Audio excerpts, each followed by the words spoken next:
Everybody thinks all murderers are the same. Well, that's not the case.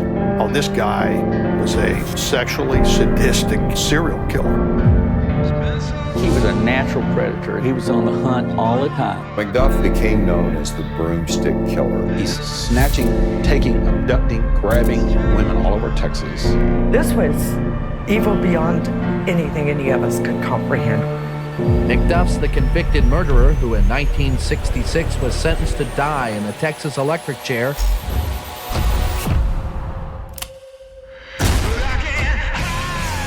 He beat the death penalty. Something's wrong here. Who would ever imagine that anyone would ever release this man from prison? The corruption was so deep in the parole system. Tell us how this monster got out of prison.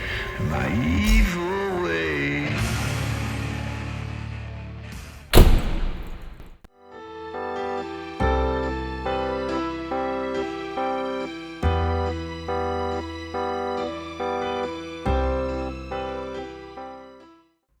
It's Sully and Jones, and this is Kitchen Table Research. We do the research so you don't have to. We have put together an extensive library of evidence on each of our crime stories on our Instagram page. So go visit us at kitchen.table.research, and each case will have its own stories saved under our bio. Click the circle. For instance, today you will click the Kenneth McDuff circle, and the pictures will play in order of how we present the story. To read comments or look at pictures for longer, hold down a finger or take a screenshot. It'll be like this for all of our episodes, but don't worry, you don't need our Instagram to follow along. If you do want to reach out to us, we do have a Gmail, and we would love to get listener mail. And that email is kitchen.table.research@gmail.com. You can follow us as we put the clues together. But if you're listening during your lunch hour or driving, don't worry, you don't need our Instagram to get the full story. So our references today for Kenneth McDuff are Deathcast, Murderpedia, Crime Museum, Wikipedia. I watched the TV special American Justice, Free to Murder Again, the book The Bad Boy from Rosebud, and the podcast by Robert Riggs, True Crime Reporter, where you can hear actual audio footage of the police that worked this case. We also love our Texas Monthly articles. This one is called Free to Kill by Gary Cartwright. We've also referenced the Fort Worth Star-Telegram and, as usual, the Austin American-Statesman. The known victims of Kenneth McDuff. So the first three set of murders are going to be referred to as the broomstick murders. The victims are Robert Brand, Mark Dunham, and Edna Louise Sullivan. We also have Seraphia Parker, Brenda Thompson, Cynthia Gonzalez, Regina Deanne Moore, Colleen Reed, Valencia Joshua, Melissa Northrup and her unborn baby, and 2 Jane Does. There are perhaps many more women who were never reported missing and whose graves have not yet been discovered. Moving on, let's start at the beginning as we always do. Kenneth was born in a small town named Rosebud, Texas in 1946, outside of Waco, into a large middle to upper class family. His mother, Addie, was extremely overbearing but loved her boys, Kenneth and his older brother, Lonnie. People in Rosebud were scared of Addie. She owned a washateria. The father, Daddy McDuff, we don't know much about him, but he was abusive to the female daughters, and it is believed incest happened within the home, particularly a sexual relationship between Addie and Kenneth. Daddy McDuff worked in the concrete business. Other residents of Rosebud described the McDuff family as different, particularly Kenny. I believe little Kenny was just born with the nice gene missing. And when we talk about the big question, nature versus nurture, I think Kenneth was born bad. When you read or listen to the Texas law force that ultimately brought him down, they say things like he was vicious, he was vile, he had no sympathy or care for human life. He saw women as disposable. There was no light in his eyes. He was soulless and one of the worst sexual predators Texas had ever seen. When Kenneth's older brother, Lonnie, who was Addie's favorite only after Kenneth, Lonnie was tongue-tied and he spoke with a lisp. and he liked to refer to himself as rough, tough Lonnie McDuff. Came out rough, tough Lonnie McDuff. Lonnie gets in a fight, and he is told he cannot ride the bus from school anymore. Addie shows up to the bus stop with a gun in her hand, saying that her son will be riding the bus, and so he did. This event led to Addie's moniker, Pistol Packin' Mama. And now you can understand why Rosebud was afraid of her. Just like any predator, Kenneth had his weakness. He would not fight anyone bigger than him, and he wouldn't fight without his supporters or his posse to see him there. Kenneth is like an act of misery and torture. His audience is very important to his ego. In ninth grade, Ken, the quoted bully, and another smaller kid get into a fight, and Kenneth gets his butt whooped. Because of this incident, Kenneth drops out of school at 14 in the ninth grade with little education, and he goes to work for his father. During his teenage years, he also begins to burglarize residences' businesses. He is sexually assaulting women. We believe he's a young and an inexperienced rapist at this point. He's abusing young women in his family. He's abusing drunk women at parties, and he's bragged to his friends and family that he's raped multiple women. One night, Kenneth told Lonnie that he raped a woman, slit her throat, and left her for dead. And Lonnie responds, "Go to sleep and get some rest." Another story we hear from a friend of the McDuffs is that a bunch of kids were at a house party where booze was involved, and Ken had taken a woman upstairs. He bound her and inserted icy hot into her vagina, and everybody at the party heard her screaming for hours. Really, as an aside, does not anybody help this poor woman? They just kept on partying? That makes no sense, but that's the reports. Well, at least one kid said he knew that night that Kenneth McDuff was a bad person, and he never wanted to see him again. We know Ken is raping women during this time because while in prison, he would learn that one of these rapes produced a daughter. At one point, he called her his little gangster, visits McDuff in prison, and he tells her that when he gets out, he wants to prostitute her in Vegas. His daughter will have a hand in several illegal operations going on while Kenneth is in jail. However, Kenneth will always publicly refuse he has a daughter because that would mean that he was raping women during this time. Most serial killers will start with petty crimes that invade and violate personal space, like burglary or peeping or stalking. They then move on to rape, which is again an obvious intrusion of someone's personal space, and then that criminal will escalate to murder as the ultimate intrusion. Let's get back to Ken. He is 19 and he is picked up for 13 counts of burglary. He is convicted and sentenced to 4 consecutive life sentences of 12 years each. His life sentences equal 48 years, so he would be almost 70 by the time he is released. Okay, so this should solve all of our problems, right? Kenneth has been arrested. He has a long sentence. He's going to be old when he gets out. Story over, right? No. He gets out of prison in a matter of months on parole. It is likely that McDuff bribed parole officers to let him out, and this won't be the first time he uses a bribery to get out of prison. In the podcast, quote, Free to Kill, from 1965 to 1992, McDuff had been arrested for burglary, sent to prison, paroled, then arrested for 3 brutal murders while on parole, sent back to prison and placed on death row, taken off death row, convicted of a felony while in prison, paroled, arrested for making terroristic threats while on parole, sent back to prison again, paroled again, arrested for driving while intoxicated while on parole, put in jail, released, placed on probation, arrested for a PI, I believe, and he's on probation and parole at this time, released again, and then finally arrested for murder while on probation and parole. This would put him back on death row. From the book Bad Boy of Rosebud, The Murderous Life of Kenneth McDuff, this one sentence took him 3 days to write, just to make sure he had it right. A relative is quoted as saying, "I can't imagine anyone in this country who deserves to die more than Kenneth McDuff," says Lori Bible, Colleen Reed's sister.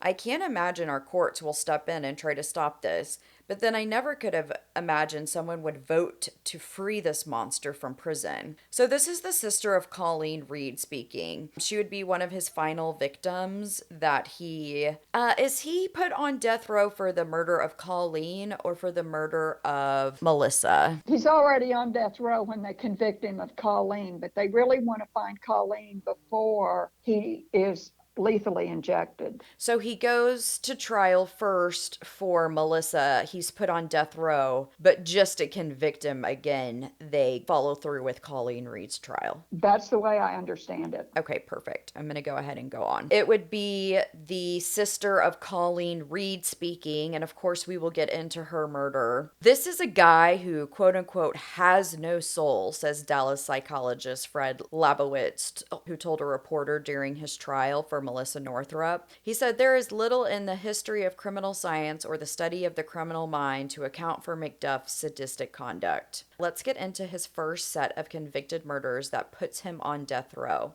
These 3 murders are referred to as the broomstick murders. Real quick, I'm going to give you what McDuff looks like at this time. He's about 20 years old. His description kind of makes me laugh, but he's 20. He's 6'4" and weighs 250 pounds. He's a big guy. His hair is dark but thinning, his eyes cold and soulless, his mouth hard and unsmiling. With his big, beak-like nose, he has the profile of that of a predatory bird. So that's the part that makes me laugh. His face is so stone-like and cold, and I can definitely tell that he's been using drugs. We have multiple pictures of him on our Instagram at kitchen.table.research. Okay, so Jones, I'm going to go ahead and hand it over to you. Kenneth and his not really bright friend, whose name is Roy Dale Green, take out Kenneth's Dodge Coronet on a Saturday night in early August 1966. There are a few variations to this following story, so we put together the best version from our sources. The boys carouse, drink lots of beer, Kenneth visits a girlfriend, and they eventually drive into the small town west of Fort Worth. Kenneth is just determined to murder someone that night. Kenneth and Roy Dale spot a Ford at the edge of the baseball field. They park their car about 160 feet away and slowly creep up to the passenger doors. This is Kenneth's kind of evil. 3 teens sit in the Ford just laughing and chatting. Roy Dale is too stupid to even believe Kenneth and what he wants to do. The men open the passenger doors and at gunpoint put all 3 teens into the Ford trunk. The teens are Edna Louise Sullivan and 2 cousins, Marcus Dunham and Robert Brand. Kenneth thinks about his plan. He drives Roy Dale back to the Dodge, and then they both return to the Ford. So now there's the Ford and the Dodge at the scene. Kenneth opens the Ford trunk. He lifts Edna out, and Roy Dale moves her into the trunk of Kenneth's car. Kenneth then opens the trunk and they drive to a secondary location. They get there. Kenneth opens the trunk. He shoots both boys in the face with a .22 pistol after they plead for their lives. But Kenneth cannot get them stuffed back into the car because they're dead, and he wants to close the trunk. One of the men backs the Ford against a fence with the trunk open with the bodies of Marcus and Brandon inside. They're trying to avoid it being found.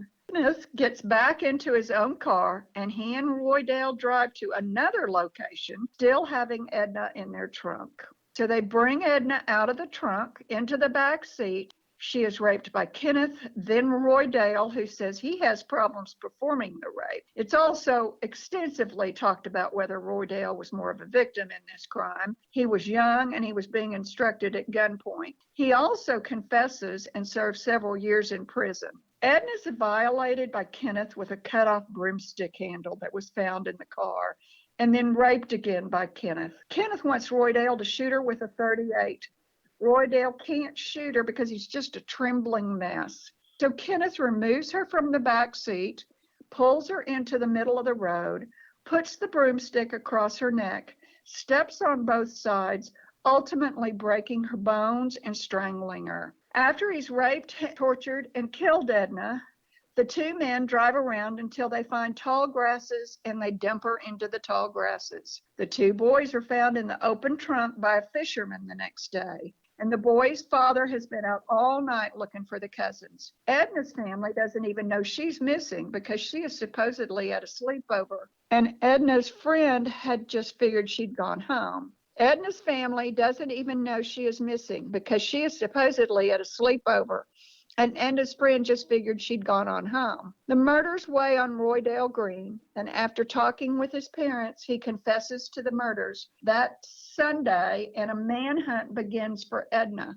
Edna's not found until Monday evening, Tuesday morning. She's found in high grass in a pasture, and the policemen watch over her body until they can remove it Tuesday morning. After the three murders, Kenneth and Roy Dale buried the gun used in the homicide next to Roy Dale's parents' home. And when Green confesses, he leads police back to the gun. The revolver's been moved, most likely by Kenneth in an attempt to hide the evidence. Due to Roy Dale's confession that Sunday, Kenneth McDuff is ultimately tried, convicted, and placed on death row. Remember, he's committed these murders while he's on parole for the burglary charges. There are two police officials, Pamplin and McNamara, that helped put McDuff behind bars in 1967.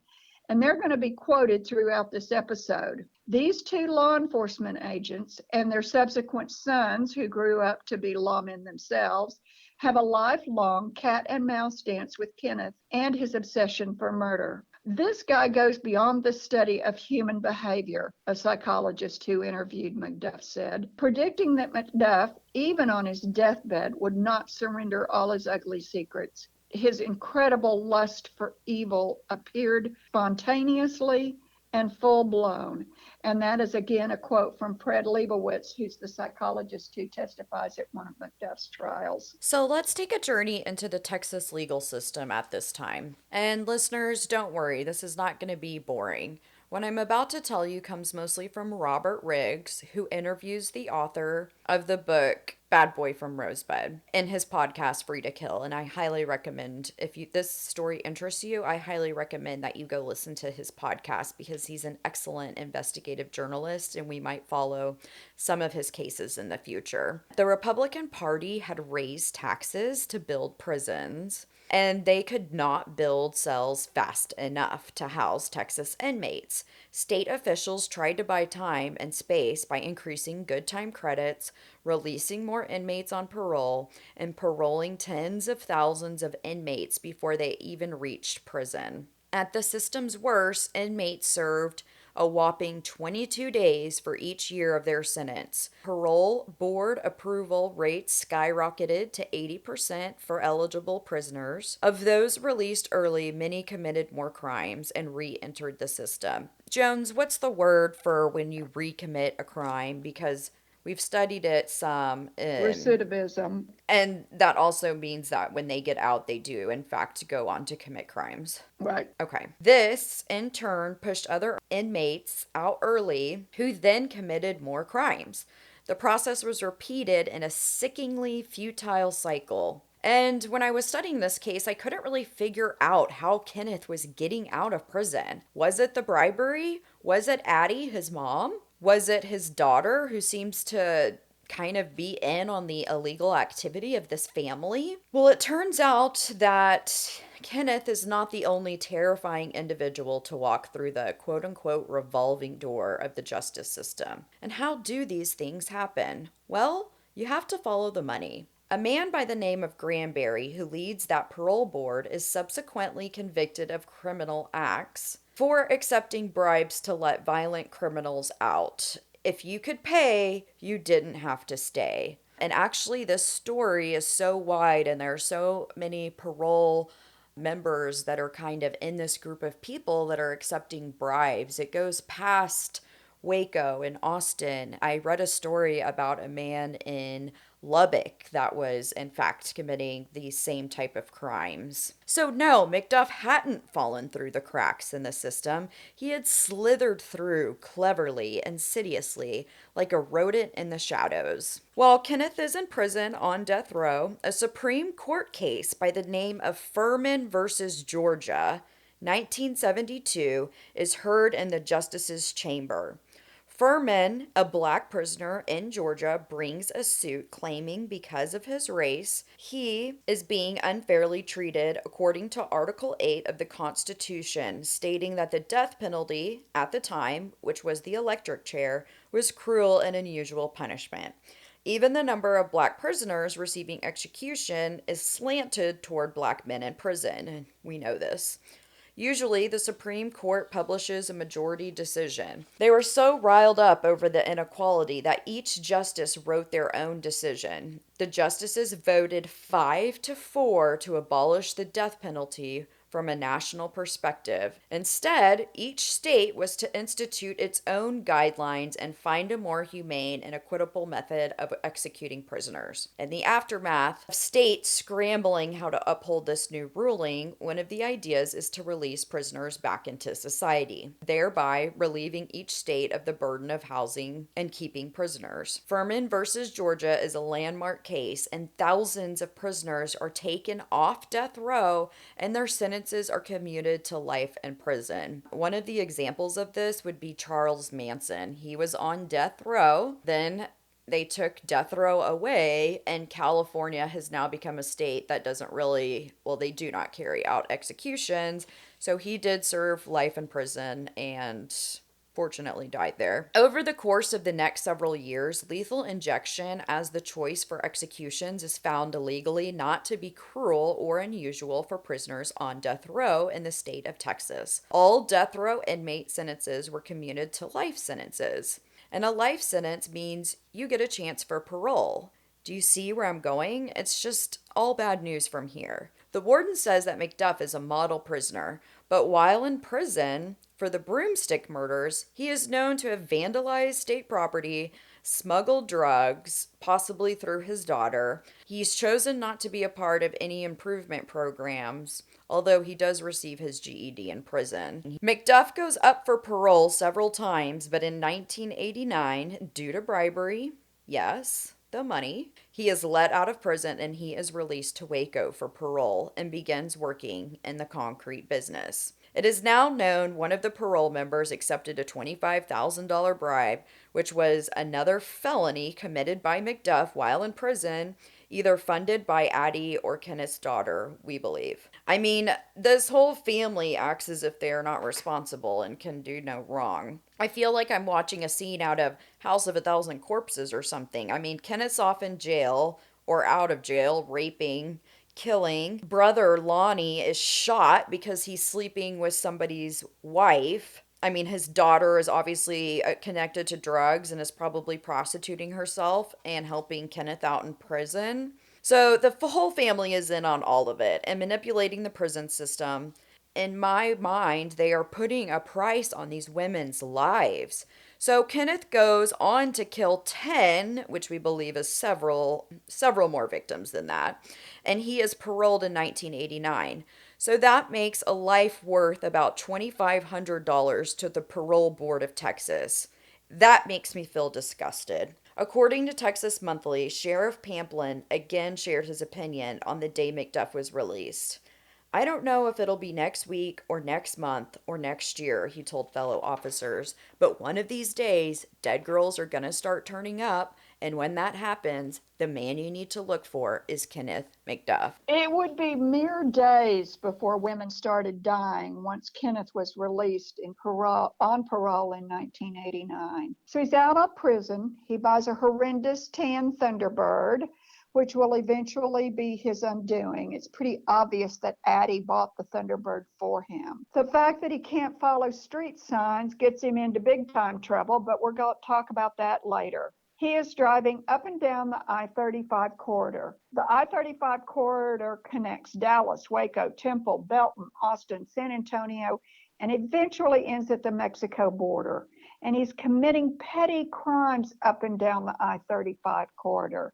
I don't believe he's committing petty crimes. I believe he's probably murdering women up and down I-35. We just don't know that yet. Addie gets him a credit card and he robs other drug dealers, and he thinks that they're so stupid that they'll never ask him to pay up. So he's stealing, dealing drugs, crack cocaine, alcohol, picking up sex workers as he goes up and down I-35. The street workers are dying, and he thinks the cops again are too stupid to catch him. McDuff was good at hiding bodies. It's believed that several of his victims have yet to be found, possibly buried in the concrete of a hospital or a hotel, or buried so deep underground their remains will never be found. Although our list of victims is in the 14 to 15 people area, most police who worked his case believe his numbers are far higher. One investigator states, Kenneth does not want to be caught. This is sport and game for him. He wants to be out raping, murdering, and robbing. Some of these bodies will only be found after McDuff speaks before his execution. It was October 11th, 1989. Falls County Sheriff Larry Pamplin phoned his longtime friend, Deputy U.S. Marshal Parnell McNamara in Waco. These are the two men that brought Kenneth to justice after the broomstick murders. And he says, Parnell, you're not going to believe what happened. They paroled Kenneth McDuff. There was a brittle silence as McNamara processed this totally illogical piece of information. And then McNamara laconically inquired, have they gone crazy? So to recap, Kenneth goes to prison for burglary in 1964, and he's paroled in early 1965. He savagely kills 3 youths in 1966. He was sentenced to death in 68, but by 1971-72, the death row cases in Texas are commuted to life sentences. He is paroled in 1989, and that's even after he commits a felony while in prison. We're going to go through these next 8 murders that we are nearly certain that McDuff committed. And again, we know that there are several more that he committed that probably their bodies have never been found. Days following his release, a sex worker, Seraphia Parker, goes missing. It's believed she was beaten, strangled, and dumped. She was 31 years old, living in motels, using drugs, and she happened to get in Kenneth McDuff's car. She never deserved to be violated and corrupted by McDuff and his vile obsession with torturing women. We think of all the victims are the same. Even the police in this case state these are people's daughters, partners, sisters, possible mothers. And they are human too. They deserve life like any of us. And that's a quote from the investigators. Unfortunately, sex workers' high-risk lifestyle makes them vulnerable to the monsters that prowl on the vulnerable. This won't be the last case where we cover the murders of a series of sex workers. And I want to reiterate, I've worked with women in crisis. Sully has too, and they are just as human as any of us. I'd love for our government to provide protection for these women instead of letting them disappear into nothingness. Texas and other states put prison and budget problems ahead of murderers. But remember, Kenneth McDuff was able to bribe parole officials in his quest to get out of prison, most likely by using money that Addie had provided. But McDuff is not done with the revolving door that was the Texas prison system. Believe it or not, his 4th stint is for a hate crime. So, did we forget to mention that McDuff is a big nasty racist? Gross. But also so ironic later in the story. As a few black teenagers are hanging out at a park, McDuff got into it with one and pulled a knife and launched at the boy, making racial slurs while doing so. The boys ran, and one was quoted as saying, "Man, I really thought that he was going to stab me." For this crime, he is getting a whopping 55 days, going into prison October 11th and coming out December 6th, 1990, which I just want to point out is exactly 1 year earlier than the yogurt shop murders. The Texas penal system was still stressed, and they still had nowhere to try, convict, and house inmates. And so McDuff was released to a college program at TSTI, which is kind of like a technical trade school, for prior convicts in Waco. So he is on parole when he commits the hate crime, serves less than 2 months, and is put back on parole. He then receives a DWI, gets thrown in prison again, gets put back on probation, which I'm like, why are they even putting him on probation? It doesn't even matter at this point. And then I'm seriously not playing around. He's then rearrested on probation and parole for public intoxication. Once again, put in prison and let out on parole and probation. During this timeline, in the 2 to 3 years, McDuff is in and out of prison, as we just stated. It's between 1989 and 1992, women start I-35 corridor, and that runs through central Texas.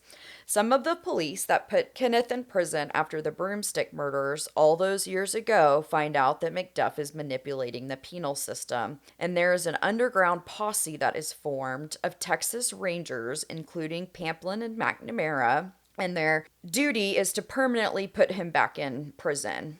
Sheriff Pamplin's son, who now works at the sheriff's department, joins the team, and they're known as the Texas Posse. They drive Bigfoot, a big black Suburban. They have every reason to return McDuff to his prison cell, and know McDuff is a sociopath, and they are angry and they are out for justice. But as time goes on, more girls go missing. So, on September 22nd of 1991, Cynthia Gonzalez goes missing from a car wash in the Arlington, Texas area. Arlington's a town between Dallas and Fort Worth. Cynthia was a madam and owned her own sex business, and she occasionally worked it herself. On this night, she happened to be at a car wash when she was kidnapped, presumably raped, tortured, killed, and dumped. She was going to be found shortly in Arlington in some kind of a ravine ditch. Cynthia's not been officially tied to McDuff as a victim, but it is widely believed that she is in fact a McDuff victim and is listed on most resources as a victim of McDuff. We think she is. Brenda Thompson was picked up by McDuff in his tan Thunderbird on October 10th, 1991 in Waco. Brenda must have known what her fate would be, because as the two pull up in Kenneth's tan Thunderbird, they pull up to a police checkpoint, and the police were not checking for McDuff. It was unrelated to him. But she is seen kicking out on the windshield. And so the police decide to chase him.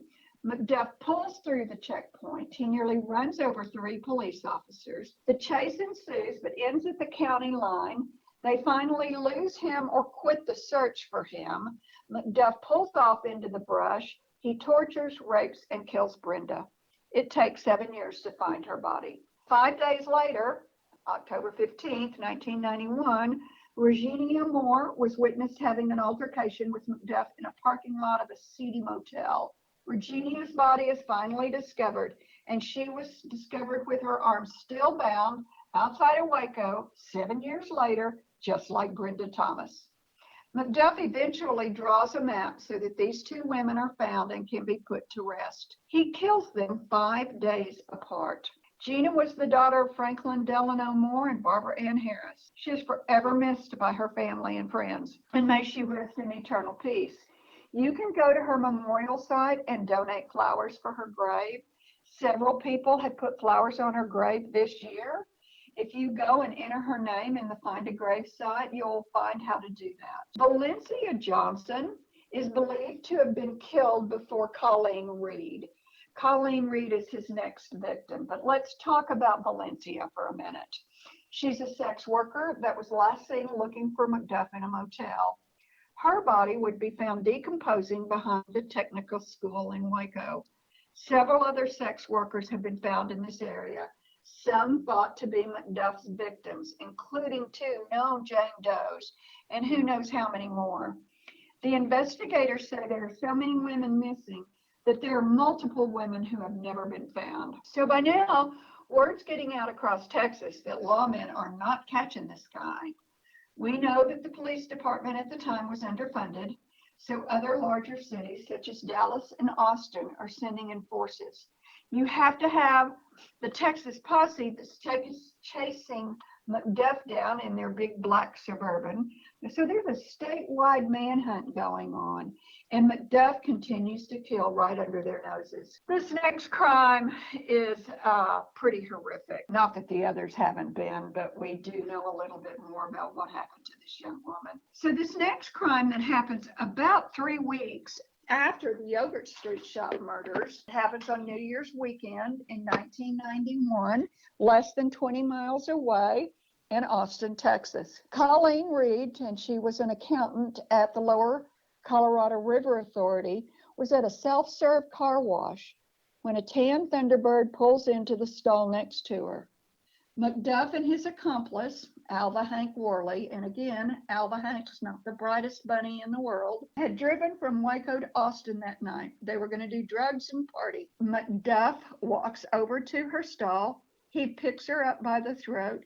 He throws her in the back of his car. He pulls out of the parking lot, going the wrong way down the street, which makes him pretty obvious to the witnesses that were in the area. And again, he's driving that ugly Thunderbird. Worley is in the back with her, and he later admits that as McDuff drove north out of Austin, they stop in Round Rock, Texas. McDuff gets out, and both men raped, burnt her with cigarettes, and beat her. The two men take turns driving back to Waco, continuing to rape and torture her. Before dropping Worley off at home, McDuff stops at what he says is his dad's property to pick up shovels and other equipment. He throws that in the back seat and he moves Colleen Reed to the trunk. Worley decides this was just a little bit too much for him. Like after the rape's over, you decide this is too much for you.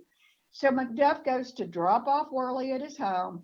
The men clean up inside the home. They both had to change their underwear due to the amount of blood that was all over them. Worley asks McDuff what he will do with Colleen, and McDuff says, "I will use her up." Colleen would be found 7 years later, just like Regina and Brenda.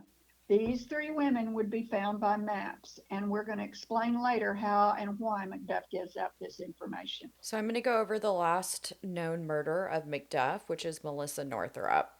This murder, which he obsesses over for months, would be the murder that would once again put him on death row.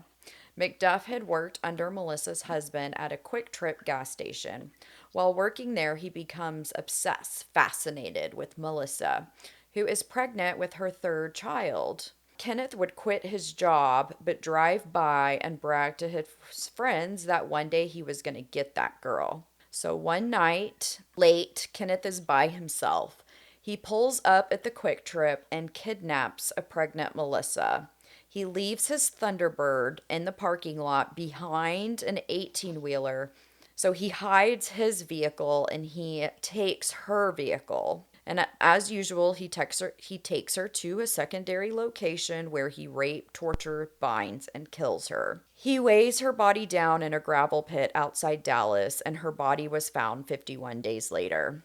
Kenneth is now on the lam while still serving his parole and probation. While the Texas posse is on the hunt for Kenneth, they go to Addie, and they know she's a tough cookie.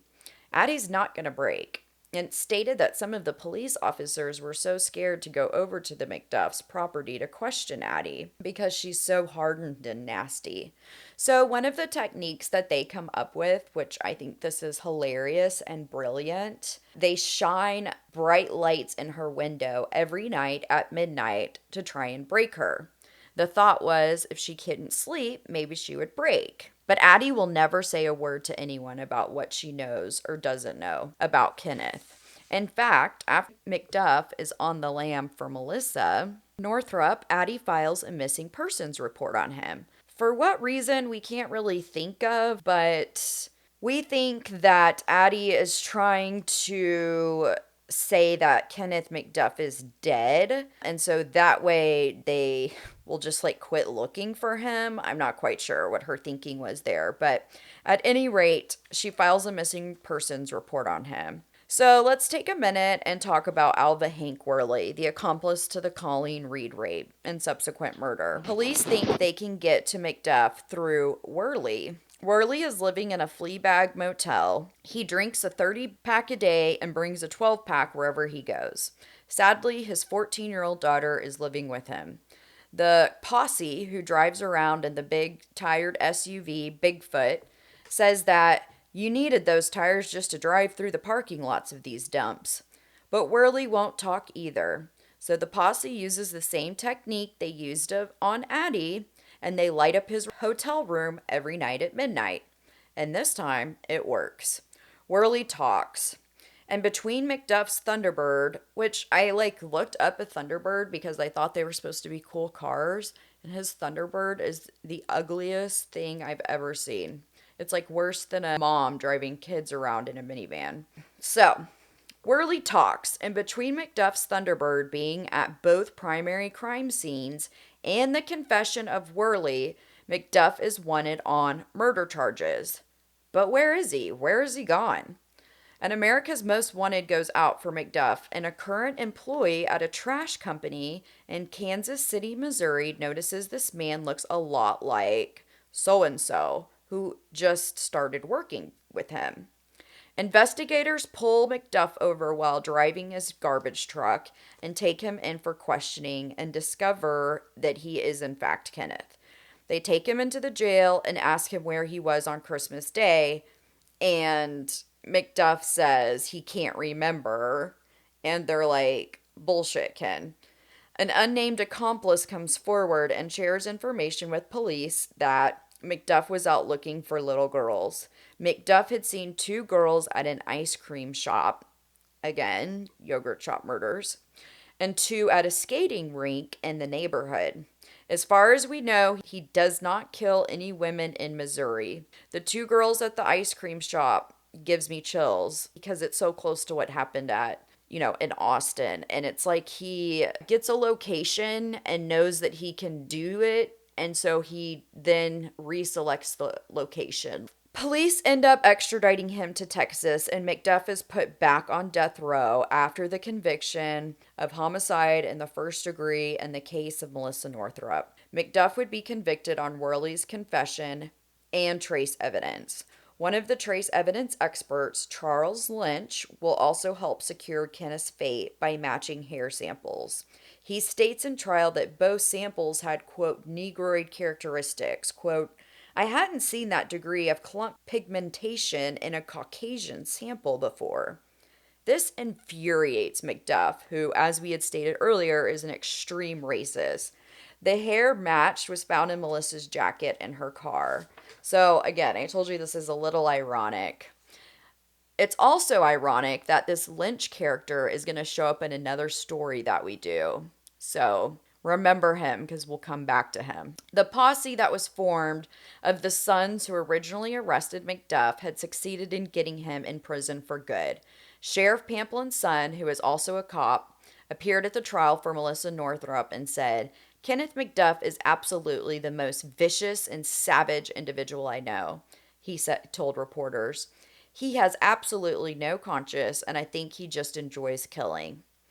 Sheriff Pamplin's father was quoted earlier and is one of the police who investigated and got McDuff in prison for the broomstick murders all those years ago.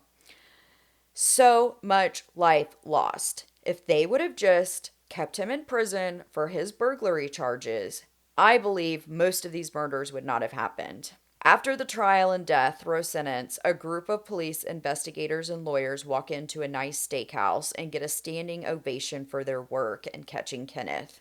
Because of the revolving door, as we've been referring to it, the McDuff laws are passed in Texas.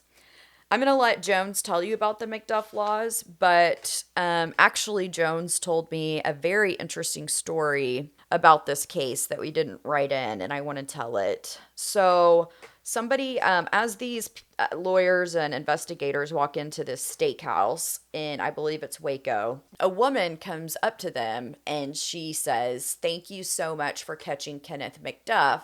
He killed my mother." And she is referring to Melissa Northrup, who, remember, she was pregnant for her 3rd time. So she already had 2 children. And one of those children thanked the Texas posse for catching the man that killed her mother. So I'm going to go ahead and hand the mic back over to Jones, and she's going to tell you about the McDuff laws. Okay, so the McDuff laws, as they're known in the state of Texas, were passed beginning in the early 1990s. And the summary for that is the prison system was expanded from 38,000 beds to 140,000 beds. So we quadrupled the number of prison beds we had in the state of Texas. Good time, meaning you were up for parole faster, was significantly reformed. The minimum parole eligibility doubled for violent offenders, and the pace of executions picked up, and Texas executed more killers than any other state in the United States. Because of the anger over McDuff's release and subsequent killing spree, parole procedures were changed, and the state embarked on an unprecedented $2 billion construction program as part of the McDuff laws. Even in prison, the egotistical McDuff talked an inmate into switching cells with him so he could rape the man in that cell for $30. After raping the man all night, McDuff was placed in isolation and the inmate was sent over to the prison hospital to recover. McDuff is now on death row, and he has yet to tell lawmen where the body of Colleen Reed is located. He's having severe tooth pain, and the officers say, "Oh gosh, Kenneth, it's a 2-week wait to be seen by the prison dentist. But maybe if you were helpful, you could get in to see the dentist earlier." So McDuff agrees to this plan and leads them to Colleen's grave. He draws a map of where Colleen's body is located, and they find other skeletal remains, but not Colleen's. So, they find other remains out there. Is this one of the Jane Does that they associate with McDuff? No, it's not. I think that they're not the 2 Jane Does that they found out of Waco. I think these are other people that they know he killed, but they don't know their identity. So they don't find Colleen on that first trip out. So the decision is made to disguise McDuff and handcuff him into a police vehicle so he can direct them to Colleen's body. There are media crews all around, but from the back seat, McDuff, who's handcuffed in, directs them to the location.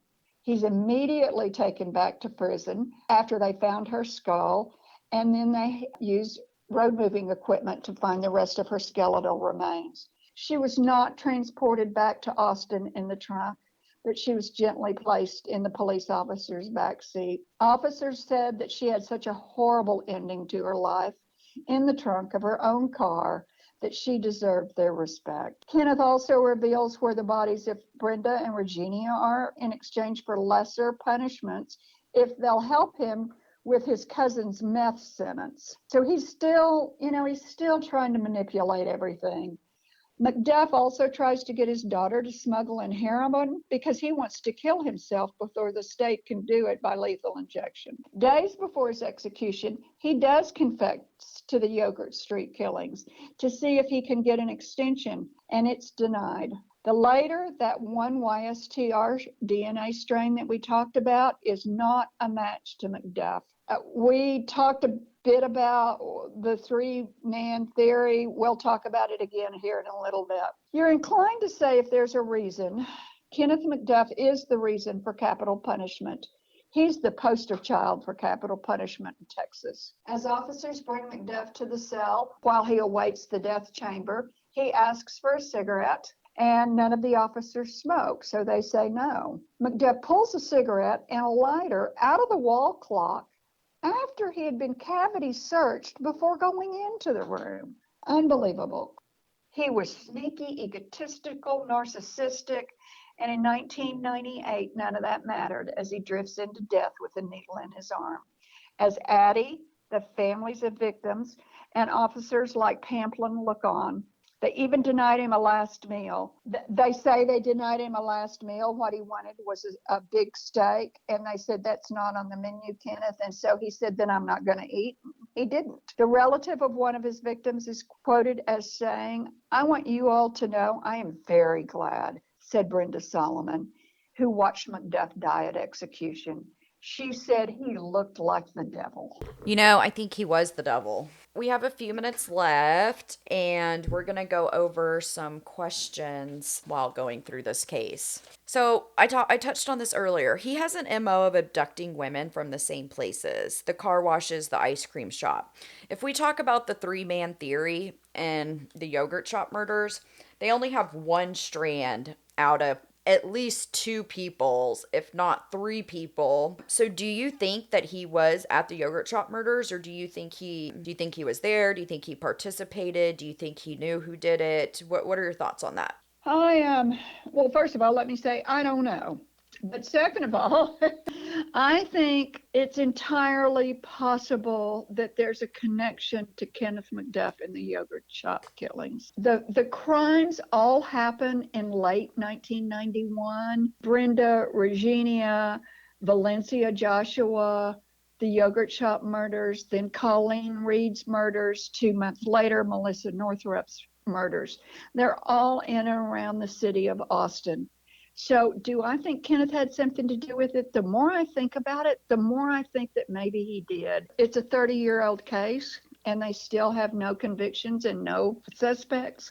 Also leads me to believe that maybe Kenneth died with that knowledge. And that would be just like him, to be egotistical enough to say, I'm not helping you. I think it's entirely possible. I agree with all of that. So a few days before his execution, I think he tries to get a stay, which means that for whatever reason, they hold off the execution. He confesses to the yogurt shop murders. But of course, like I said, we only have 1 DNA strand out of at least 2 people that committed those crimes. So I do think he could have taken this information to the grave, because he was kind of that, like, F you type of person. So I agree with you. How do you think nature versus nurture? I mean, this is the biggest question in psychology and what we do. How do you think nature versus nurture plays into this story? Well, I think it's entirely possible. And as we discover more and more about genes and the way genes are put together or not put together in the human body as it's being formed as a fetus and then at delivery, I think certainly nature can play a part. Nurture, I think, plays just as important part. We talked a little bit about Kenneth's early childhood. You know, if he thinks it's okay to rape his younger sisters and his mom thinks it's okay that he do that, and then his mom and he have an incestual relationship, well, there's some bad juju going on in that family. Well, and we know that in other serial killer cases, if you look at their childhood, this is very similar. A lot of people, a lot of serial killers have unacceptable relationships with family members and incest. So I think that he had the gene, he had the bad gene, and as we said, he was born bad. The way he was raised definitely didn't help. And, you know, I haven't really done a lot of research about Addie. Did you ever find a picture of her? I'm going to try and find a picture of her and put it on my Instagram. Oh, yeah, absolutely. She's not an extremely attractive woman. She's got kind of this little pointy chin. You know, she's not going to win any beauty contests, but, you know, that's who she is. Going back to the yogurt shop murders really fast, descriptions that was given was the man had a pointy, beak-like nose and spoke in a distinctive, deep voice. And that matches Kenneth. It does. And I just, gosh, it just makes me wonder. It's like one of those questions where I'm just like, I just want the answer. Knowing everything that we've researched, what psychopathies would you diagnose Kenneth with? Well, every psychopathy that I know of, frankly. He is a sociopath through and through. A lot of people confuse the word psychopath with sociopath. Actually, a sociopath is worse because they have no remorse. And there was never an indication in anything that Kenneth ever did while he was on trial, while he was in prison, that showed that they had any remorse at all. He's obviously got a lot of personality disorders. I would say borderline. Yeah, he's borderline. I mean, everything in the book he matches criteria for. But the overriding one for me is that he was a through and through sociopath. So there is a psychiatrist by the name of Robert Hare, and he has a psychopathy scale. And sometimes we rate our murderers. And so basically there's 20 questions, 2 points a question. 30, if you get a 30 or higher, it's considered psychopathy. The highest score you can get is 40. I did the scale and he meets every single criteria. Like he hits the top. He is 40. Yeah, agreed. Agreed. So, we often wonder whether these written scales that we give patients or ourselves to see, whatever, if they work. It certainly works in Kenneth's case because he has every attribute known to be a psychopath. I'm sorry, a sociopath. I agree. Do you think Kenneth, well, he works in concrete his whole life. Do you think Mm-hmm. Kenneth was disposing of bodies under the concrete? Do you think that he learned to bury bodies from his dad? Do you think Daddy McDuff was killing? I mean, it seems like he was raping. Do you think he was killing? Kenneth would work in concrete most of his time spent out of prison, and therefore it's believed that some of these victims might be encased in concrete. What do you think? I believe that, but I don't think that Daddy McDuff had anything to do with it. Daddy McDuff was obviously an adequate enough businessman to get some contracts for hospitals and bigger buildings, but he really was under Addie's thumb. Whatever Addie did, said, But Addie decided to let go for. Kenneth kill. Yes, she did, and I think she knew that he killed, although she would not admit that ever. But yes, I think there are more dead bodies found in concrete, to be found in concrete. Now, how's that going to happen? I don't know. I mean, how And we're often do talking we tear about down not like the hospitals? And, concrete of like a house. We're right, talking we're about the talking about foundation of commercial exactly buildings, hotels, hospitals, hospitals. strip Yes, centers, malls. right. Right. Absolutely. So yes, I think there are bodies buried under concrete, and I don't know how many bodies. I don't know how many women he must have killed. Did he keep them in the trunk while he drove back to Rosebud because he knew he was going to work for his dad and pour cement the next day, and he'd be able to dispose of a body where nobody would ever find it again? I think that's likely. I think Kenneth was perverted and sick enough and yet cunning enough to do that. Well, and those are a few of the features on that Robert Hare scale. That's true. I also believe that he has victims in concrete. I also believe he has victims just buried. It's going to be my last question, but I have a few more to get to. Why don't you think the police protected these sex workers? Because in Waco, the seedy part of town where you can get drugs and prostitutes is known as the Cut, and Kenneth was known to hang out there. Do you think that these street workers knew that Kenneth was bad? Do you think they knew to stay away from him? I mean, how is he getting victims? Well, I think when he first started out and he's a good old boy and he's drinking beer and Sure. providing them with crack cocaine, they're like willing to do whatever it is he wants, including sex with him, because after all, that's what they do.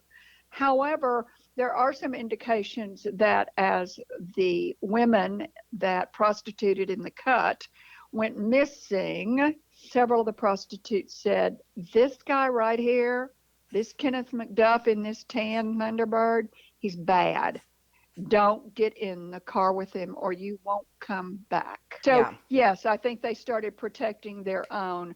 I think the system was so overwhelmed with not enough pay, not enough staff, that protecting sex workers was probably at the bottom of the list for the police department. Yeah, I mean, if they can't keep up with these criminals and they're just re-releasing them on the street, it seems like they've got plenty of plates full and not enough men. Right. So let's get into, we've followed several death row cases and we're going to continue to do a few more. How do you feel about death row? What are your feelings? First of all, what are your feelings with the Georgia versus Furman case? Do you think that was a good case? Secondly, do you believe in lethal injection? And do you believe in the death penalty? I do believe in the death penalty. I don't believe we need to apply the death penalty rather willy-nilly. I think it needs to be consistently carried out in the United States. Do I think that lethal injection is more humane than execution or the firing squad? Probably. But nevertheless, if somebody needs to be off the streets, and whether they're going to go to heaven or hell, who knows? But some people just don't need to live. Some Is people my do opinion. not deserve to be on this earth. Like They you said, don't. I don't think that they should be handing out death sentences willy-nilly, but we know Kenneth is killed. I mean, we Yeah, know and he he killed the admits to it. broomsticks. The Yeah, he broomstick admits victims. that he's killed. He's proud of it. Absolutely, I believe in the death penalty. I think some people will only get stopped with their terrible, heartless acts by being put to death. In terms of Furman versus Georgia, you know, if the question was truly about racial, then that happened in 1972. So you have to remember JFK's killed, Robert Kennedy's killed, Martin Luther King's killed. All of that is part of this awareness of the United States that perhaps inequities have been done.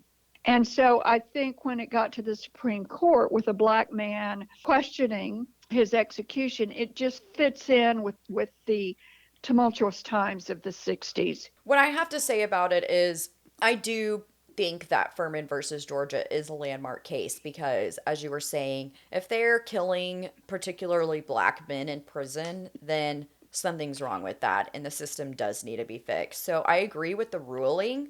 I'm very liberal. I 1000% believe in the death penalty, and I don't care if it's by electric chair. I actually believe in firing squad. And I've listened to several podcasts or read information about lethal injection, and it's really not that humane. So when they first started doing lethal injections, we were getting mixture that they deliver from Sweden, and it was all, it worked well. People died quickly with relatively no pain. Then Sweden, who's a very liberal country, comes back and says, you're using this to kill people? Like, they stopped supplying America with those drugs. And so it literally is different jail by jail and even inmate by inmate as to what mixture of drugs they get. It just depends on really what is available at the time. And these people that are doing these injections, sometimes they're not chemist, and so they just kind of throw random drugs in there, and some of those deaths are very long and very painful. So I don't see how lethal injection is any less cruel than the electric chair. I mean, I don't know, would you rather overdose and seizure and be in immense pain, or would you rather be electrocuted, which only takes a small amount of time and like your brain's kind of fried immediately? So I've really researched a lot into death row and into lethal injection, and I listened to a lecture during CrimeCon about a man, and the takeaway I got was, it was very interesting. He talks about how a lot of people say that they're not for the death penalty, but then say you listen to our case about Kenneth McDuff, the numbers are gonna skew that more people would be willing to execute Kenneth McDuff than some random person that they don't know their story. Another example he gave was, what was people's consensus about killing Saddam Hussein or Osama bin Laden? It's like when you know the story and you know how bad these people are, people then start to lean towards execution. So I just think that's very interesting. You can go on and watch his lecture. I forget his name. I can look it up. If you want to listen to that, shoot us an email and I'll give you the information. So let's wrap this up. I have one more question for you. What do you think Kenneth's final death count is? Whew. There are people that band around the number of 50. That just seems like an inordinate amount of women to kill without getting caught and put back on death row. He was proficient at his MO. Good. And so I don't think 50 is an unheard of number. I think it's entirely possible. I agree. I 100% agree. I'm in the 50 range. It's really interesting to tear apart what you believe in when you're presented with somebody like Kenneth McDuff and you say, well, I don't really want him knocking on my front door. I certainly am not going to get a ride to school from him. I mean, those kinds of things, because we're such trusting people. And he really was the master manipulator. So, well, and we see that in other cases like Ted Bundy. Oh, yeah. Oh, yeah. You know, this is gonna come up. And again, that's another scale question on the Robert Hare scale Oh, is, yeah. you know, are they cunning? Can they make people believe that they're safe with them? And so that definitely plays into his psychopathies. Oh, yeah. All right. Well, we're about 15 minutes past an hour. Do you have anything else to say? No, I don't. Enjoyed the visit today. Enjoyed being able to present you guys information. Definitely reach out through our Instagram or our Gmail. Let's go ahead and wrap up this case. I really enjoyed this case as well. It kind of gave me nightmares. It kind of gave me the, oh my gosh, have I locked my front door when I'm researching this case at midnight? We hope that you guys enjoyed this one. We're glad that you're here. We're glad that you're listening, and we hope that you have a great day.